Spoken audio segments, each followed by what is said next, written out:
السلام علیکم ورحمۃ اللہ وبرکاتہ۔ آج کی اس ویڈیو میں ہم بات کریں گے بر صغیر کے ایک عظیم رہنما کی، جنہوں نے علم، قربانی اور آزادی تینوں میدانوں میں تاریخ رقم کی۔ یہ ہستی ہیں شیخ الہند مولانا محمود الحسن رحمۃ اللہ علیہ کی۔ 1851 میں پیدا ہونے والے مولانا محمود الحسن ایک علمی گھرانے سے تعلق رکھتے تھے۔ وہ دارالعلوم دیوبند کے پہلے شاگردوں میں شامل ہوئے اور بعد میں وہیں کے عظیم استاد بن گئے۔ آپ کے شاگردوں میں بڑے بڑے نام شامل ہیں: مولانا حسین احمد مدنی رحمۃ اللہ علیہ، مولانا عبید اللہ سندھی رحمۃ اللہ علیہ اور دیگر کئی عظیم علماء۔ لیکن مولانا صرف ایک استاد ہی نہیں تھے، بلکہ وہ ایک عظیم مجاہد بھی تھے۔ جب ہندوستان پر انگریزوں کا ظلم بڑھا تو انہوں نے آزادی کے لیے ایک خفیہ منصوبہ بنایا۔ یہ منصوبہ تاریخ میں مشہور ہوا تحریک ریشمی رومال کے نام سے۔ یہ پہلی جنگ عظیم کا زمانہ تھا۔ مولانا نے ترکی اور افغانستان سے مدد لینے کا منصوبہ بنایا۔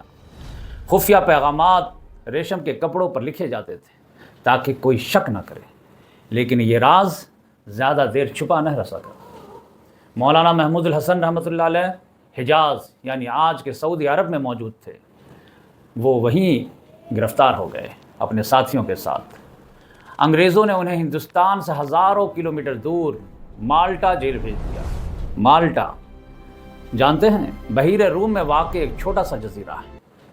اس وقت یہ برطانیہ کے قبضے میں تھا اور اسے خطرناک قیدیوں کے لیے استعمال کیا جاتا تھا۔ مالٹا جیل میں مولانا اکیلے نہیں تھے، ان کے ساتھ مولانا حسین احمد مدنی اور دیگر ساتھی بھی قید تھے۔ یہ قید صرف جسمانی نہیں تھی بلکہ ایک آزمائش تھی، آزمائش۔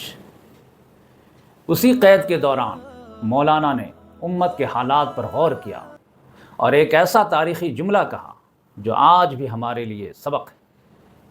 امت کی تباہی کے دو بڑی وجوہات انہوں نے بتائے: پہلی آپس کا اختلاف اور دوسری قرآن سے دوری۔ 1920 میں جب مولانا مالٹا سے رہائی پا کر واپس آئے، یعنی 4 سال وہ وہاں پہ رہے، تو بمبئی میں ان کا شاندار استقبال ہوا۔ یہ استقبال صرف مسلمانوں نے نہیں کیا بلکہ پورے ہندوستان نے کیا، یہاں تک کہ مہاتما گاندھی بھی ان کے استقبال کے لیے وہاں موجود تھے۔ یہ اس بات کی دلیل تھی کہ مولانا محمود الحسن صرف ایک مذہبی رہنما نہیں تھے بلکہ ایک قومی لیڈر تھے۔ 1919 میں قائم ہونے والی جمعیت علماء ہند مولانا کی واپسی کے بعد مزید مضبوط ہوئی اور انہیں اس کا صدر بنایا گیا۔ اس پلیٹ فارم کے ذریعے انہوں نے مسلمانوں کو متحد کیا اور آزادی کی تحریک کو نئی طاقت دی۔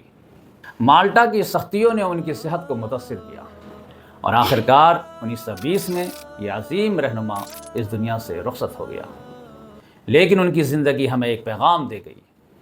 کیا ہے پیغام؟ علم حاصل کرو، اتحاد قائم رکھو، دین سے جڑے رہو اور ظلم کے خلاف کھڑے ہو جاؤ۔ اللہ تعالی ہمیں بھی مولانا محمود الحسن جیسی ہمت اور اخلاص عطا فرمائے، آمین۔ چان جی کا چان بتیں گم او پھینی پنگم نیک سکتے